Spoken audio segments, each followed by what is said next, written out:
everybody, Gina DeLuca here. Alright, so today I'm going to do another painting with the DecoArt Satin Enamels. I am using a similar concept as I did in my previous painting, the purple one, which you see all of the drippings for here. That will be the previous video. So I did a very monochromatic thing and it came out very cool. And this time I'm using a blue scheme. I have Liquitex Basics Phthalo Blue. This is pure Phthalo Blue. This is phthalo with some of the satin enamel and just a smidgen of the Phthalo Green. This is more Phthalo Green, and then this is more of the white. I want it to have a very watery look. I also have some old gold here. I was debating between silver and gold because silver would be more watery, but gold would stand out a little more. And what should happen, let's get our cup ready. What should happen is I will put the Phthalo Blue as the base. That will become the base coat. The gold will go on top of that. They kind of attach, and then it just forms a very sheer lacing over the blue where that shows, and you see it from some angles and you don't see it from other angles. So I opted for gold. I may regret it. Okay, this is a 14 by 14 canvas. These paints were mixed, 1 part paint, 2 parts Floetrol, with a touch of the Liquitex pouring medium. Just a bit, tiny bit. I find that it helped the painting to set up a little faster, like get a little skin on it so it doesn't shift around quite as much once you've let it be. The consistency, what would be the best color to show you? I think you'll be able to see that. The consistency when you drizzle off your stick, it does not form a mound, it just disappears immediately. So pretty thin. Okay, let's put some paint in a cup.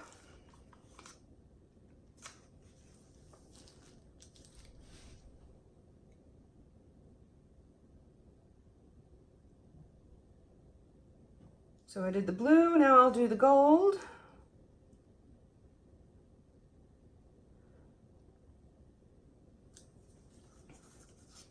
The Phthalo Blue and the gold actually make a very pretty green. All right, and then I'm just going to keep going. Ooh, let me just double check. Okay.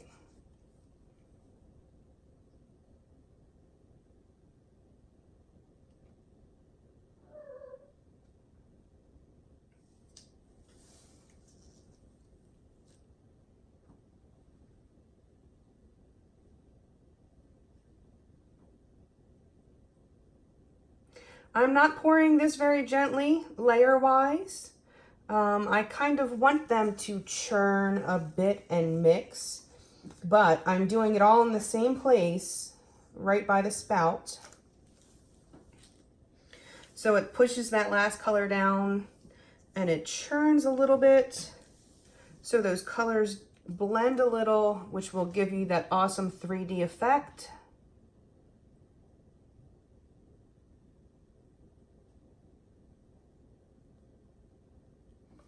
Okay, let's put down a base coat.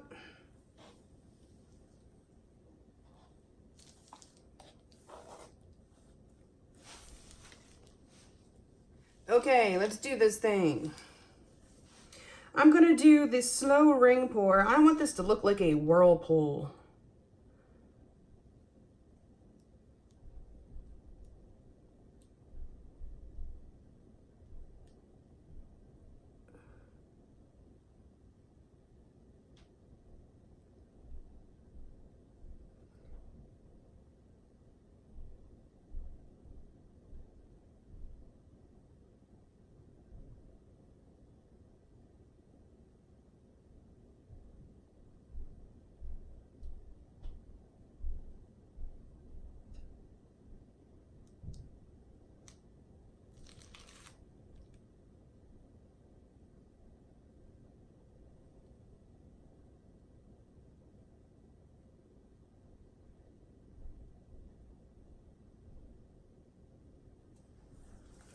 Ah, poo. I got a tail.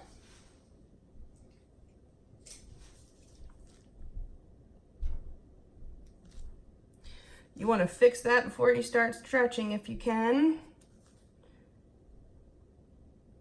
because it will only become more prominent.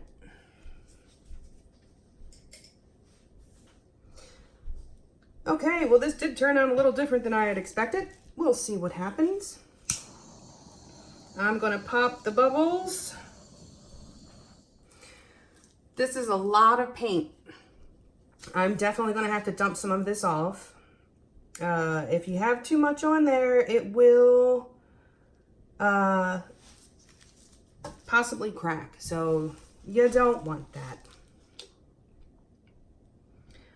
I'm just gonna slightly move this around a bit, get a little bit of stretching.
Yeah, I got it. Caught that edge, didn't mean to. Moving too quickly.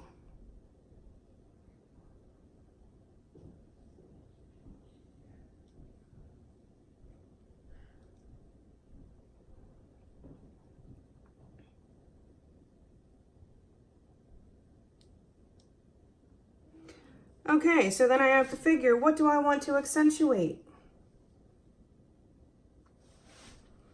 This is where your composition comes in. This is where you get some control.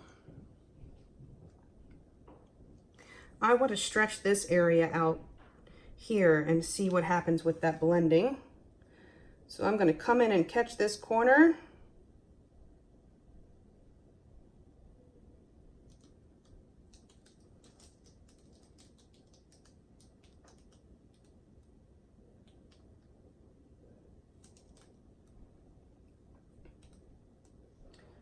And then I will head over and catch the other side.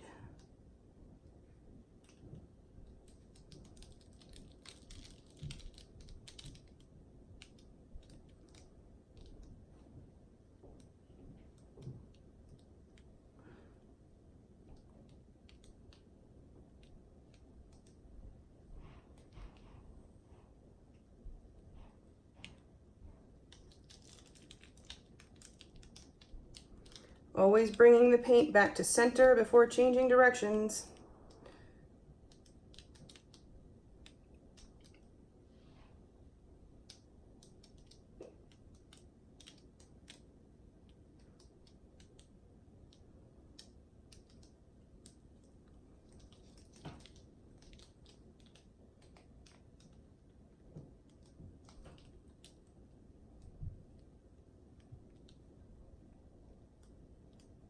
That still feels like a little more paint than I want on here. Where's my weight? You got to see where the weight of your paint is. And use the weight of your paint to direct the paint that you're trying to push off.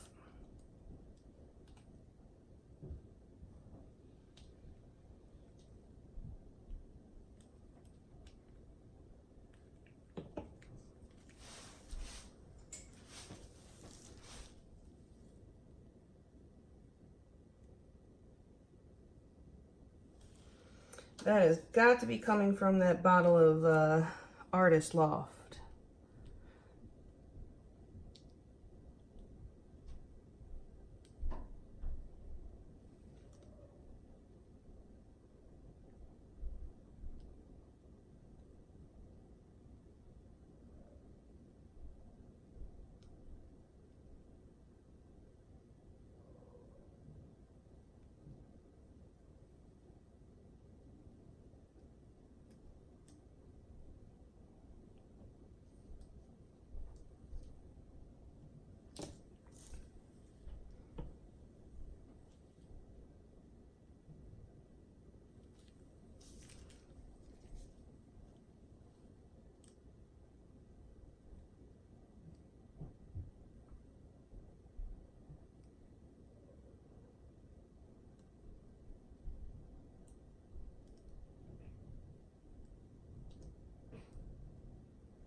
I think that's it. That is the composition I want. You can really control your paint a lot more than you think you can if you are patient and slow.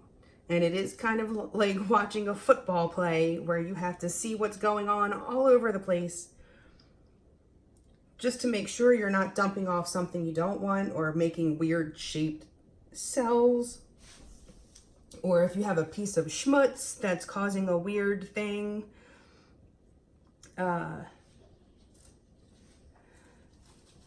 You can really direct your paint. You know, it comes with a lot of practice. I mean, the biggest mistake that I see people making when they say, why can't I get cells? I ask them, did you have cells before you started tilting? And if the answer is yes, then more than likely it is your tilting technique. Because you can you can stretch cells quite a bit before they start breaking on you. And I mean quite a bit. And always remember to scrape your drips off of your painting, because as it drips, it will pull paint from the sides, which will pull paint from the top.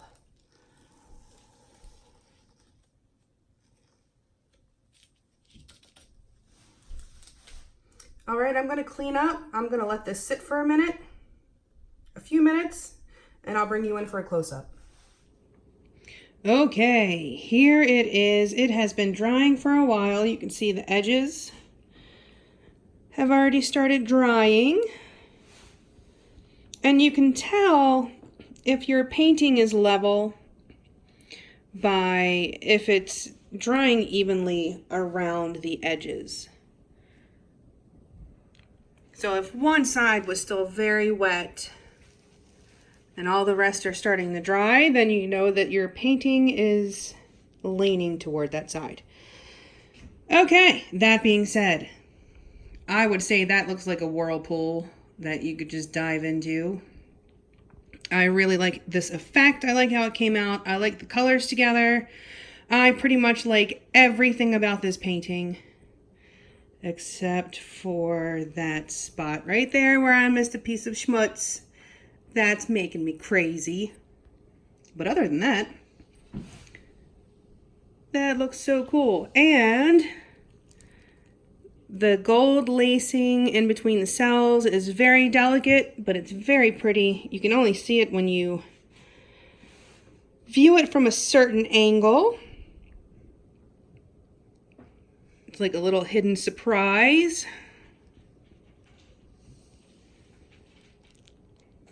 I'm trying to get a good angle for this.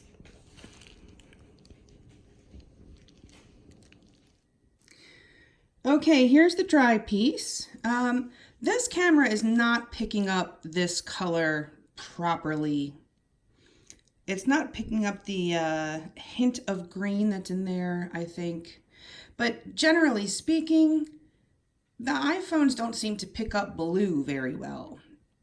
And also, therefore, purple. It kind of changes it a bit, like through the... What I'm seeing on my screen is a much more of a dusty blue than what is on the canvas. The canvas is a brighter, more watery, tropical looking blue. And it really bums me out that I can't get it to show up properly in the video. So what I will do is adjust the opening photo that you see and try to get that as close to the color that I see with my eyeballs as possible. So here it is. It dried very well. It didn't crack at all. And you can see that gold lacing. It's delicate. And you don't even see it from certain angles. From this angle, there's no gold. You can't see that at all. But when the light hits it, and I imagine that'll be even prettier once varnished, kind of like a little surprise as you walk by the painting. But I love using the metallic over top of the base coat, or I should say the background color. For that reason, gold and silver both do that. So, at least in the Artist Loft brand. So there you have it. I hope you learned something. This painting, it really does look like you could just dive right into a pool of bubbles. I'm digging on it. Okay. Please like and share and subscribe and all that good stuff. Do check out the description box below for links to my PayPal tip jar if you find these tutorials helpful. and you feel inclined to help me stay stocked up in paint to keep bringing you groovy experiments, look at that. I want to go swimming in that. I don't think I'd ever come back up, but it's very pretty. Yes, so if you find these videos helpful and you would like to help me stay stocked up in paints, the PayPal tip jar is a great way to do that. Also, a great way is the Amazon link. If you enter through that link, anything that you purchase off the entire site of Amazon, I will receive a small commission of, at no additional cost to you. Also there, you will find the link to Go Make Some Art, our Facebook group. Join us over there. Post your masterpieces, ask your questions, or just get some inspiration. Also, my website, GinaDeLuca.net. Check that out. If you would like to purchase some artwork or my music, that is where you want to go. All right, you guys. That is it for me. I hope you have a beautiful day. Now go make some art.